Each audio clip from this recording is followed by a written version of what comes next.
So for this reading, I'm going to be using the should I, shouldn't I spread. This is the 2nd of January. This is actually my first reading for 2017.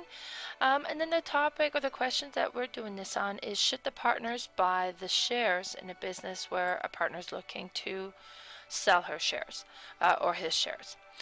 So for this reading, I will be using the Gilded Tarot deck.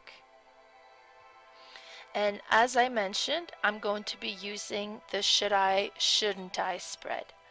So the first 3 cards here, so 1, 2, and 3, talks about what may happen if they decide to buy the shares. The remaining partners buying the third partner's share, and what would happen there. The 4, 5, and 6 card here talks about what would happen if they don't buy the share and then somebody else does. So then we have the 7th card, and this one talks about the outcome if they do buy the shares, and then the outcome if they do not buy the shares. And then we have the 9th card, which is something to consider before making the decision. And for this particular reading, because of the questions that they've had, that I was asked, I'm also adding an extra card to this reading, and I'm adding a timing card. So before I get started with the reading, I always like to start with a quick prayer.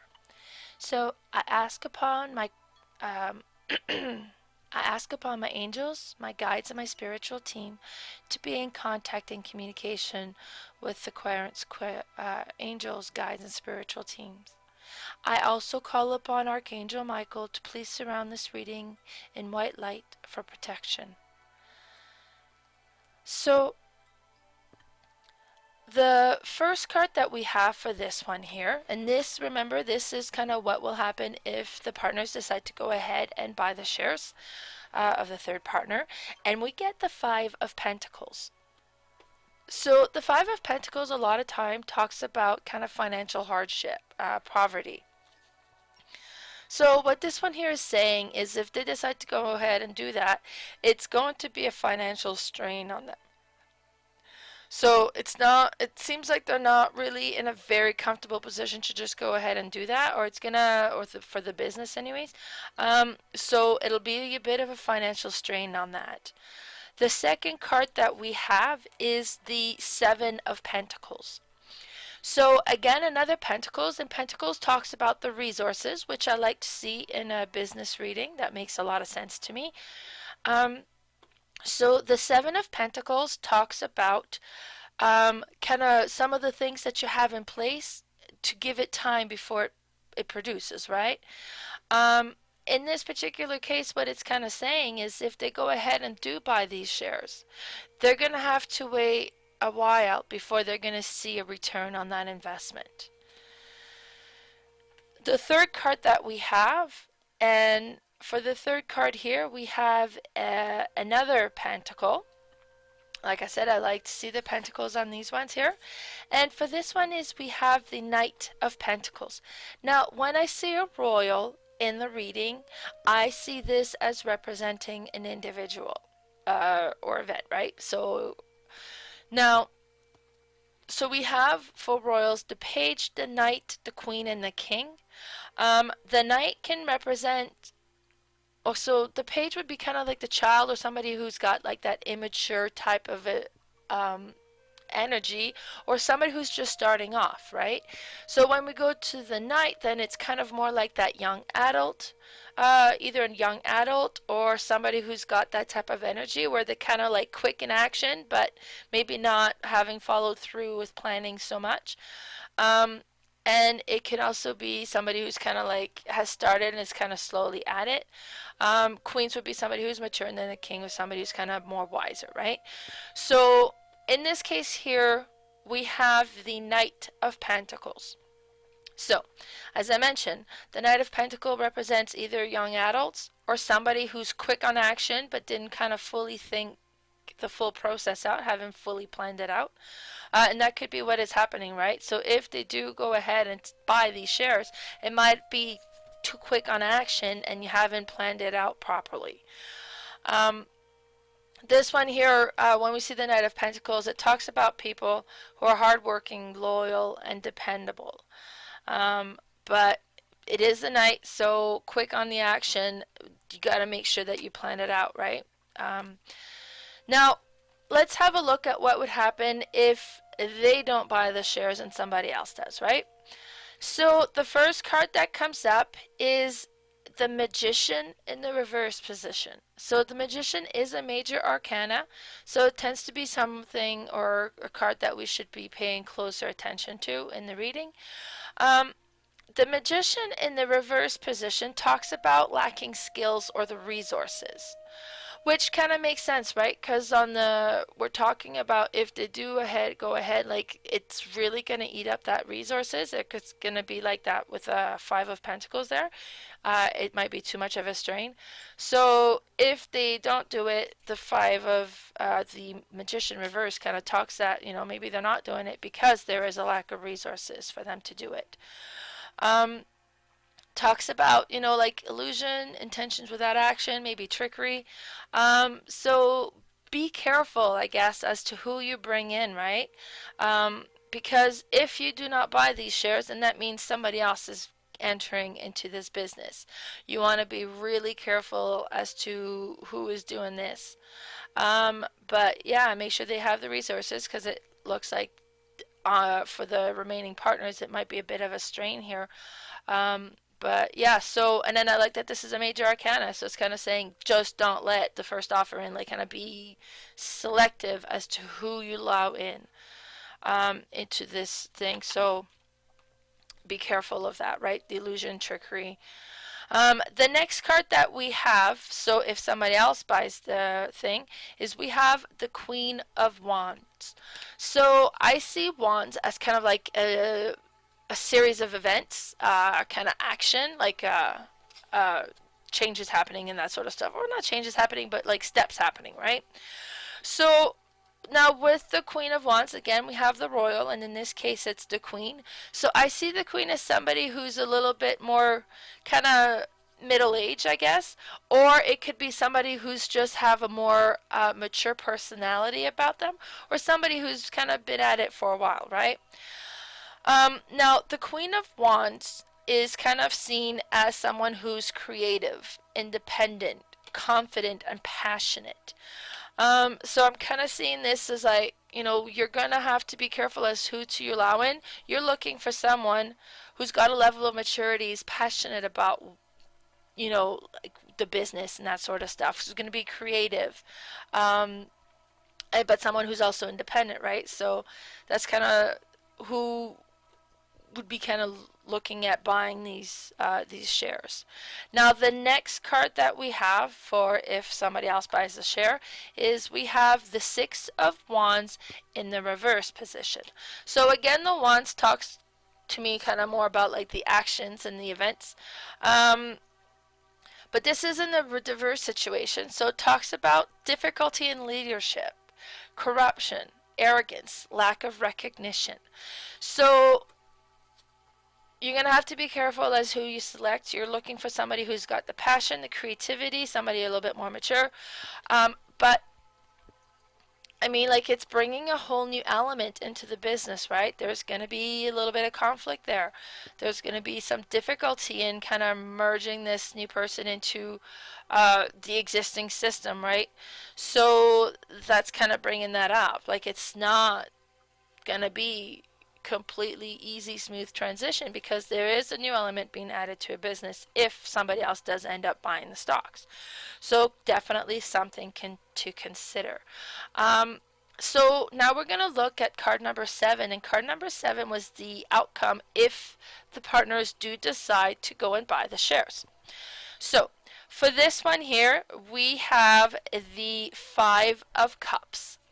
So when we see cups, it talks more about the emotional aspect of it.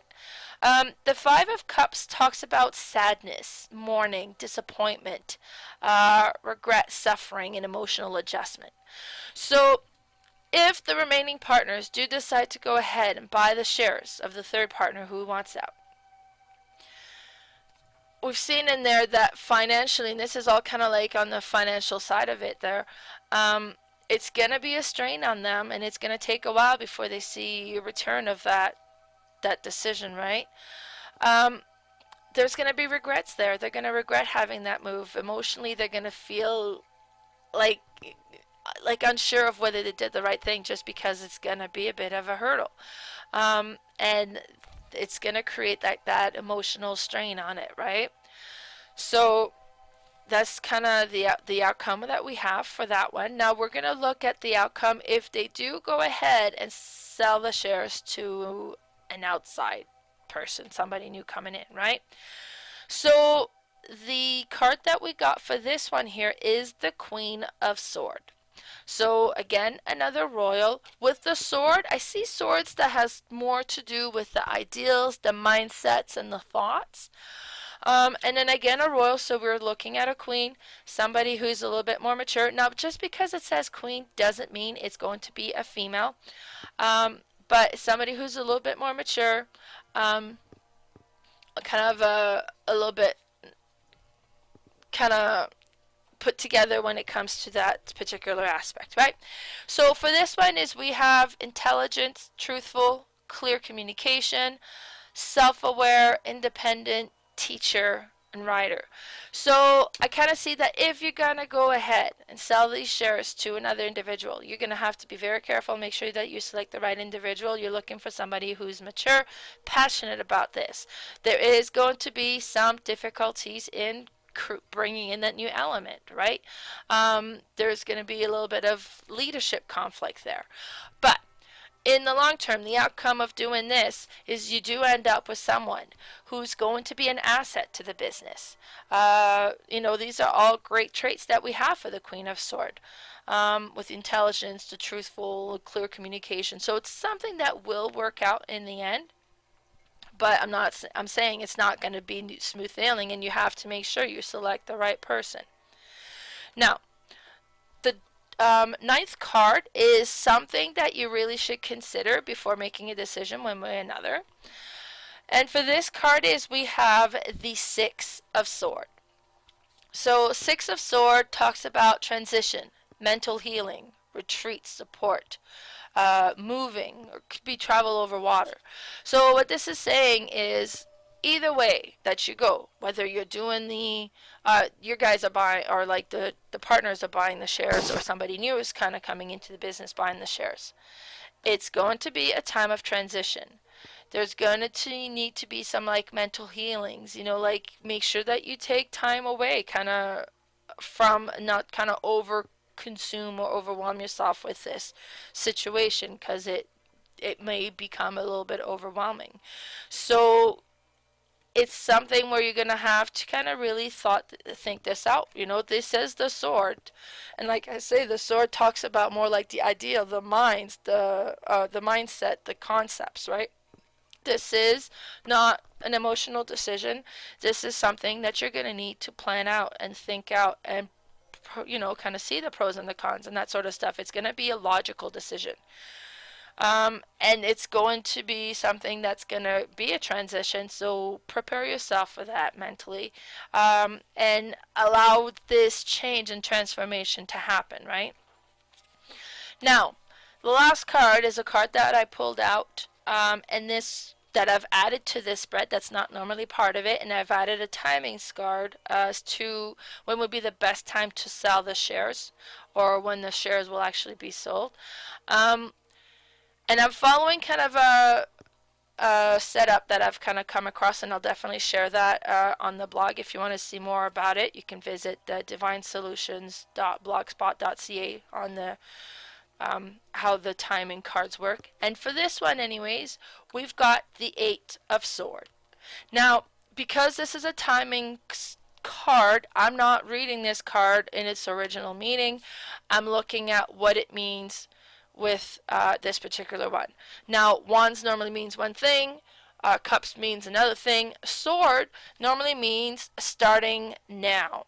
Now, this is pretty vague, and I think the cards are being kind of a little bit vague on purpose. Basically, it's saying that 8 will be significant in the timing. So it could be 8 hours, 8 days, 8 weeks. Maybe it's going to be the 8th or the 8th month, August, right? So 8th is going to be a significant in the timing of when the best time is going to be for selling these shares. But the cards are just not kind of saying a whole lot about it. I guess maybe it's because there is too many variables at this time. But as of now, we're kind of looking at a timing that is associated with the 8. So that was the reading for should the partners buy the shares, with including a timing card. I hope that this reading resonated for you and that it helps making the decision a little bit more simplified.